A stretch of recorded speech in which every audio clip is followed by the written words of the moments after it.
Baik. Selamat pagi anak-anak. Oke. Sebelum kita mulai pelajaran hari ini, kita awali dengan doa supaya pelajaran hari ini senantiasa menjadi manfaat buat kita semuanya. Berdoa saya pimpin ya. Berdoa mulai.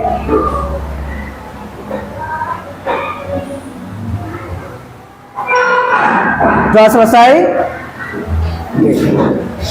Apa kabar keadaan kalian? Semoga kita semua dalam keadaan sehat. Oke.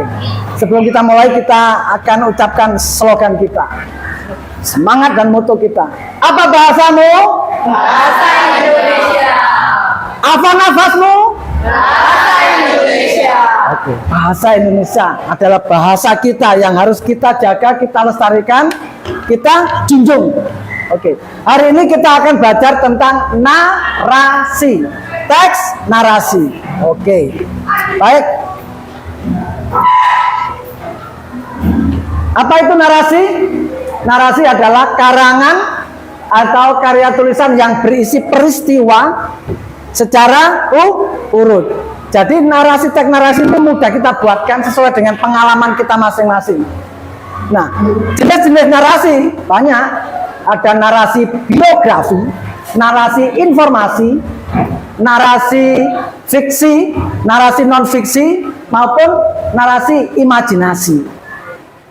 Kalau narasi biografi itu isinya menceritakan identitas seseorang atau tokoh. Itu namanya narasi biografi. Kalau narasi informasi, narasi yang menjelaskan tentang untuk menyampaikan sebuah produk atau informasi peristiwa, ya, informasi.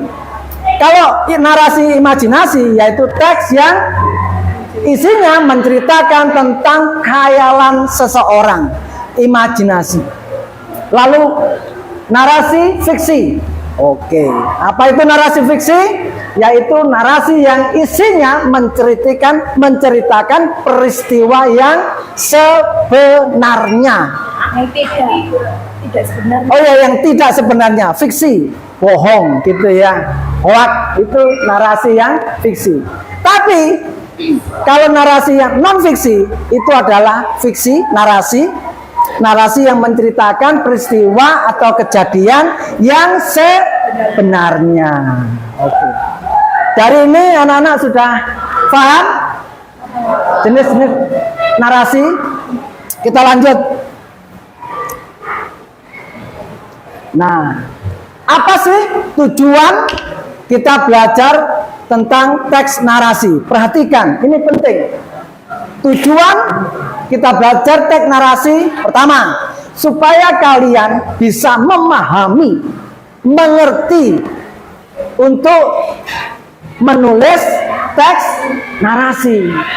Memahami, mengerti tentang teks narasi, susunan narasi, unsur-unsur narasi. Kalau kita paham, kita akan mudah. Yang kedua, supaya kalian mempunyai kemampuan, keterampilan untuk menulis suatu karya, karangan yang baik dan benar. Supaya kita mampu terampil menulis teks narasi. Yang ketiga, ini penting sekali.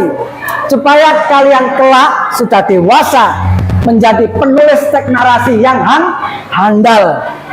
Penulis karangan yang profesional, yang menarik, yang berinovasi, yang berkreatif, sehingga hasil karyamu dalam bentuk narasi itu menarik orang, bisa dihargai orang, dan akhirnya mendapat keuntungan bagi kalian.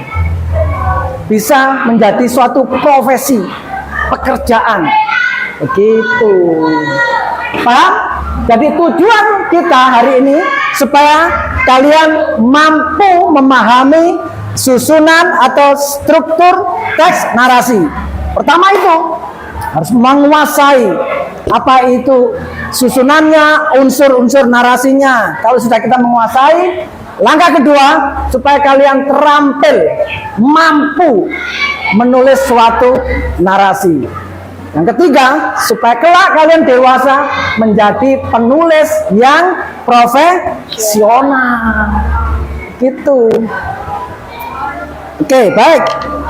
Tadi kan jenis narasi kan diantaranya ada narasi biografi, narasi imajinasi, narasi informasi, narasi fiksi, narasi non fiksi. Sekarang satu yang saya ambil untuk menjadi contoh supaya kalian ada gambaran, ada wawasan, ada pandangan, yaitu narasi biografi. Apa itu artinya narasi biografi? Narasi biografi adalah narasi yang menjelaskan identitas seseorang. Saya ambil adalah Bung Tomo. Anak-anak kan tahunya Bung Tomo. Oh, orang dari Surabaya. Lebih jauh lagi, siapakah Bung Tomo itu? Kita lihat narasi identitasnya. Ternyata Bung Tomo itu nama lengkapnya Sutomo. Tempat tanggal lahirnya di Surabaya, ada tanggalnya, ada bulannya, ada tahunnya, lengkap. Lalu warga negaranya apa? Indonesia. Profesinya apa? Pekerjaannya, ternyata dia seorang wartawan. Ya, seorang orator. Orator pidato yang membangkitkan semangat untuk berjuang kala itu supaya arek-arek Surabaya dibangkitkan semangatnya berjuang melawan penjajahan Belanda. Ya, sekarang saya kasih pertanyaan sebagai pemantik, memberi semangat gairah kalian untuk belajar teks narasi. Pertama, apakah kalian pernah membaca biografi? Angkat tangan yang sudah. Ya, biografi apa? Teks identitas seseorang. Iya, identitas seseorang. Mungkin ayahmu, ibumu boleh, temanmu boleh. Identitas ayah. Ayahmu nama lengkapnya siapa? Dulu tempat tinggalnya namanya, lahirnya, pekerjaannya apa? Ayahmu, nenek kakekmu namanya siapa? Ah, di sini di biografi identitas. Atau kalau tokoh mungkin ambil Bung Karno, tokoh Bung Hatta, tokoh Ki Hajar Dewantoro. Identitasnya lengkap di situ, pelajari bagaimana sepak terjangnya, bagaimana pendidikannya, bagaimana masa perjuangan saat itu.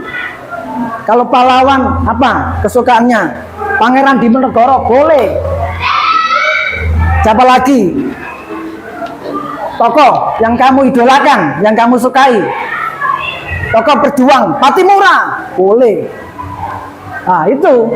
Lalu yang kedua, apakah kalian mengalami kesulitan saat menulis narasi? Kesulitan ya iyalah, karena kalian belum mengerti langkah-langkah menulisnya. Nanti saya terangkan baru kalian mengerti. Oh, ternyata harus membuat ini dulu, membuat ini dulu, langkah ini dulu. Nah, dengarkan saja ya. Terus apa saja yang harus diperhatikan ketika menulis narasi? Narasi itu ada aturannya. Ada langkah-langkah supaya bentuk narasinya itu bagus.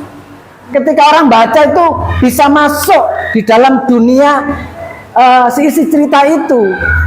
Jadi ketika membaca, orang yang membaca ini dibawa alam cerita peristiwa itu. Makanya saya katakan kalian harus bisa memperhatikan menulis narasi yang benar supaya karya tulis kalian itu memiliki bobot nilai yang bagus. Nah, lanjut ya. Sekarang kita akan tentang komiks. Nah, ini contoh. Lihat ke depan semuanya, perhatikan baik-baik. Contoh teks narasi dalam bentuk komik. Dalam bentuk komik loh ya. Saya ambil ini contoh komik. Judulnya Akibat Tidak Bekerja Sama. Ini ada langkah pertama, langkah kedua, langkah ketiga, langkah keempat. Dan kalau kita belajar peristiwa ini ada pesan-kesan untuk pribadi kita masing-masing. Coba perhatikan. Nomor 1. Perhatikan semuanya. Jaka dan Rudi diberi gambar. Gambar yang harus diwarnai. Jadi ibu guru memberi setiap anak-anak gambar untuk diwarnai. Nah, yang di sini yang dimunculkan Jaka dan Rudi mewakili dari satu kelas tadi. Yang kedua, perhatikan ini. Jaka mulai mewarnai, Jaka yang ini. Namun Rudi masih saja bermain. Ada dua tokoh, ada dua karakter. Ya, sudahlah, ini ada kasus ya, ada permasalahan. Disuruh gambar, tapi ada yang menggambar, ada yang bermain. Sudah ada dua karakter. Lalu ketika berikutnya, teman-teman lain selesai mewarnai. Nah, ternyata satu kelas itu sudah selesai semua, tetapi hanya dua orang yang belum selesai, yaitu Jaka dan Rudi. Perhatikan baik-baik di depan, supaya semua bersama-sama mengerti, bersama-sama paham. Cara untuk membuat cerita atau teks narasi, awalnya itu apa? Berdasarkan pengalaman loh ya, berdasarkan pengalaman kalian masing-masing. Lalu muncul dalam pikiran, oh iya, membuat judul dulu. Membuat apa? Membuat judul. Nah, kalau sudah ketemu judul, lalu ada bayangan pengalaman itu, yaitu membuat kerangka karangan narasi. Kan ada tiga, pendahuluan, isi, penutup. Pendahuluannya apa? Oh, diawali, saya pada hari Minggu bersama siapa, ceritakan. Lalu isinya, peristiwanya itu apa, ditulis, bikin kerangka dulu, poin-poinnya itu. Gagasan utama nanti pasti ketemu. Lalu kalau sudah menceritakan peristiwanya yang menyenangkan, peristiwanya yang menyedihkan, lalu di endingnya, diakhiri ceritanya itu entah endingnya senang atau sedih, begitu. Oke, paham ya? Cara membuat teks narasi, membuat judul dulu, lalu membuat kerangka. Oke, sudah paham? Oke, sekarang apa sih unsur-unsur teks narasi? Unsur-unsur teks narasi memiliki diantaranya satu, harus ada tema. Perhatikan, tema yang merupakan gagasan pokok dari sebuah cerita.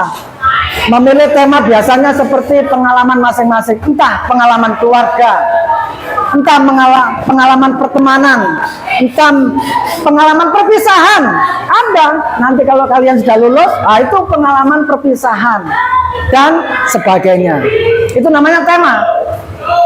Lalu yang kedua, latar atau yang disebut biasanya latar belakang. Latar belakang ini merupakan informasi tentang di mana tempatnya, kapan, hari, tanggal, bulan, tahun, jelas. Itu termasuk latar belakang.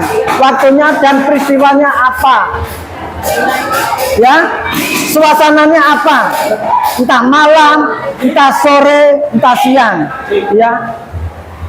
Jadi latar belakangnya harus dikuasai. Kapan terjadi, di mana terjadi, suasananya apa terjadi. Nah, itu masuk langkah latar belakang. Ketiga, alur. Ya, biasanya alur ceritanya bagaimana sih? Alur ceritanya ya apa? Nah, gitu. Alur itu namanya merupakan pola. Pola menyampaikan peristiwa dalam cerita atau jalannya cerita. Oke, sekarang kita masuk di dalam praktek LKPD. Coba buka buku kalian, halaman 54. Semuanya semangat belajar, jangan loyo.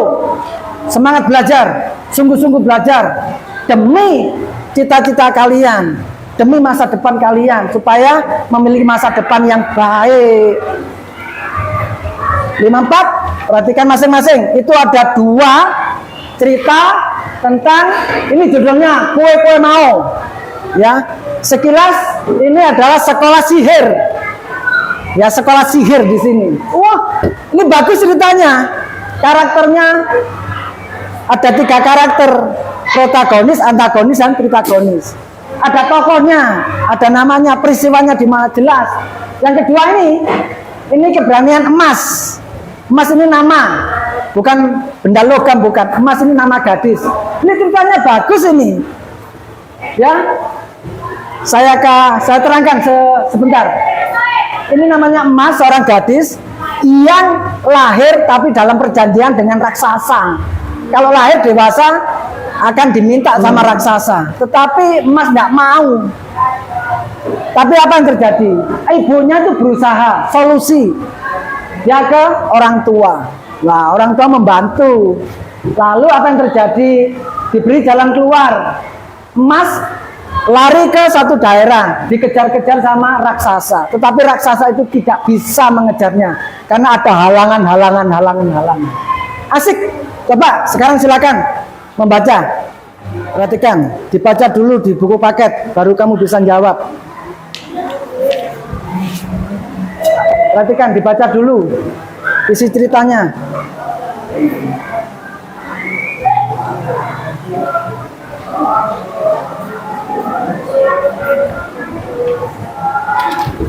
Halaman 54.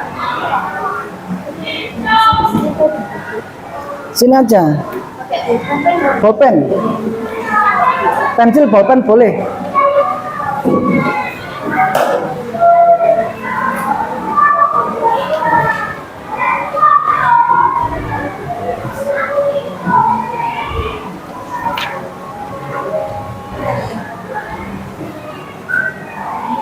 Ini masih baca mas, ini. Belajar sungguh-sungguh supaya pinter, fokus, semangat. Kamu laki harus semangat belajarnya.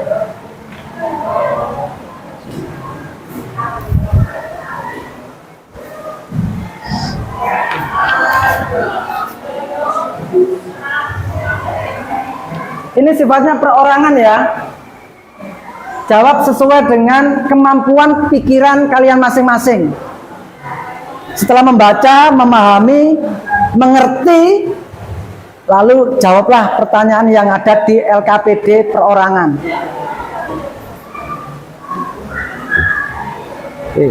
Pinter, baca dulu.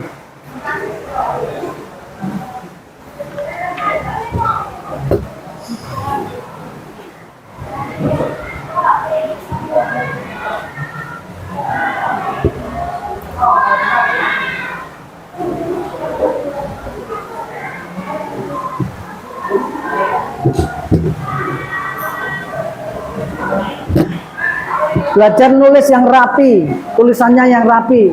Dibiasakan menulis yang rapi. Dibiasakan, dilatih menulis yang rapi, yang baik, yang bagus.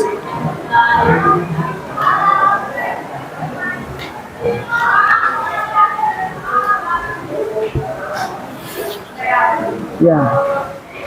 Ayo mas, belajar mas.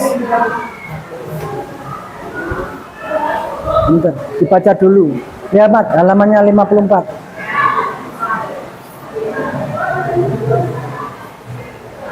Halaman berapa sampean mas? 54. Belajar yang baik, yang fokus. Sing tenanan. Kasihan orang tua. Kamu yang diharapkan supaya pinter. Belajar di kelas sekolahan. Nah gitu, semangat belajar.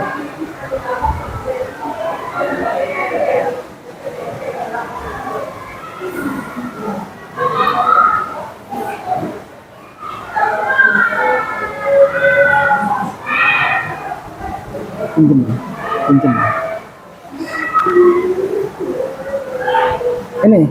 Ini perhatikan, ini kerjakan sendiri-sendiri.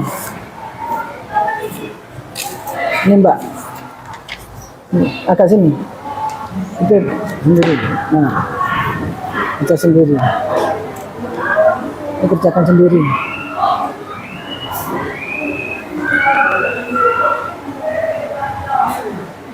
Bisa enggak bisa dikerjakan sendiri.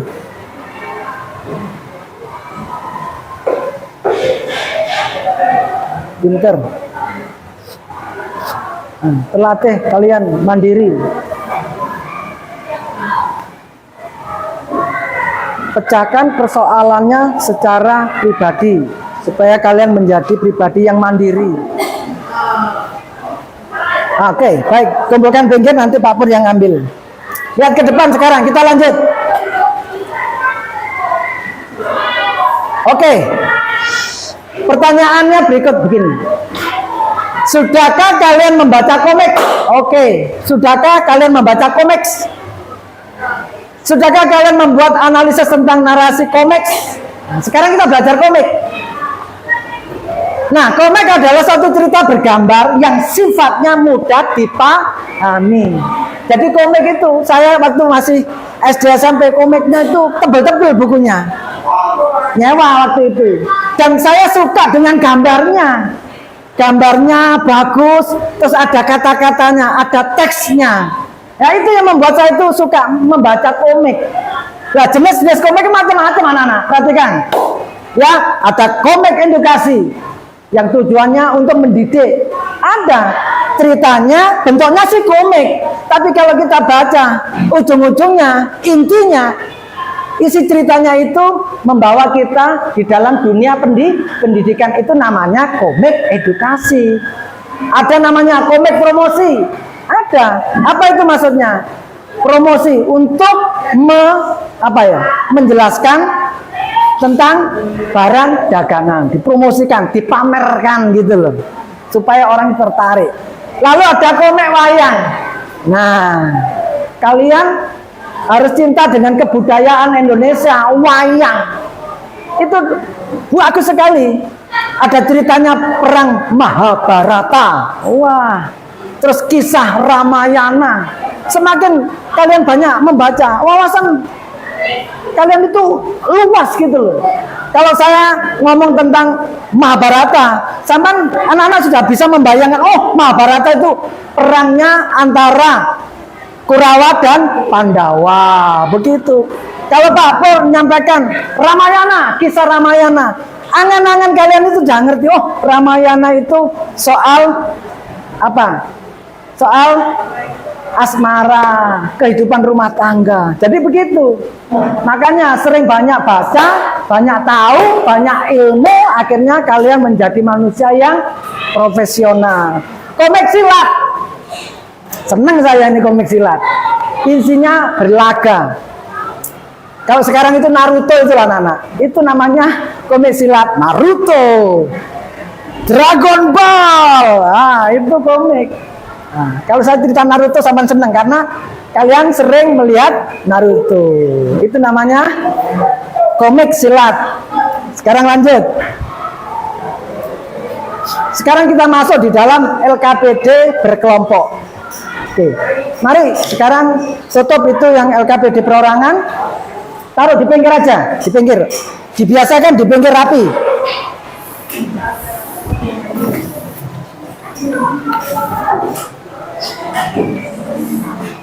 LKPD berkelompok itu nanti setiap kelompok saya kasih LKPD 1.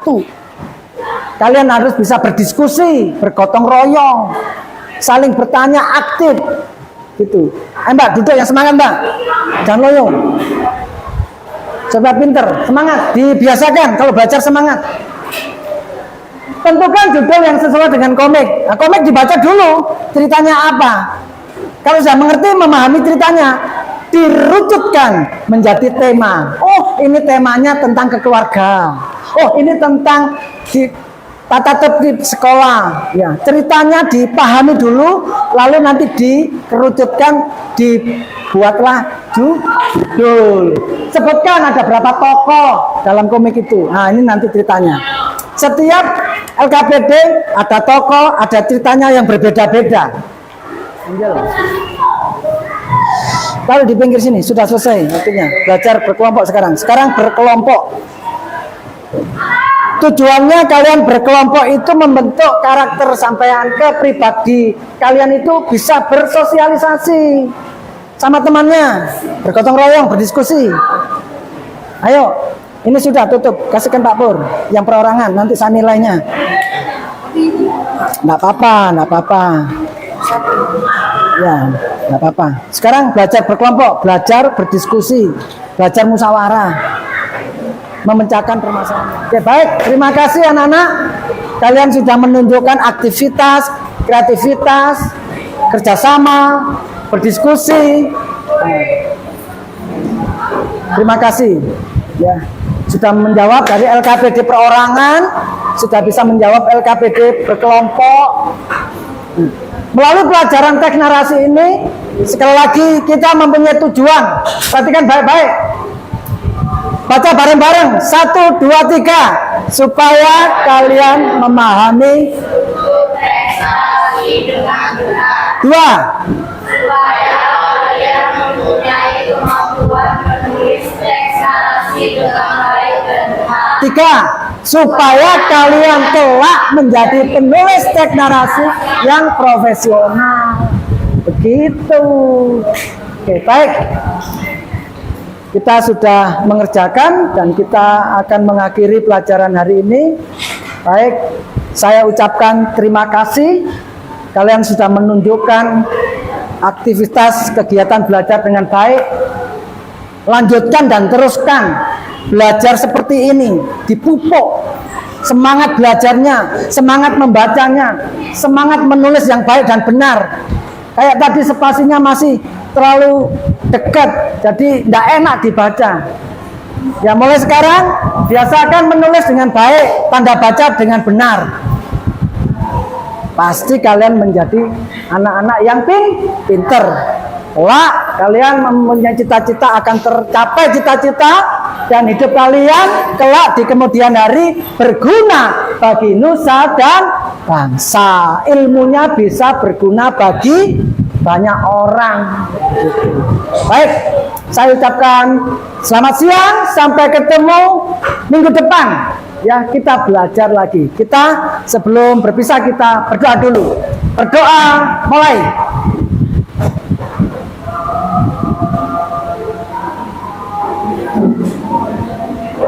Berdoa selesai. Sekarang yang saya minta keluar dulu yang ini. Salaman.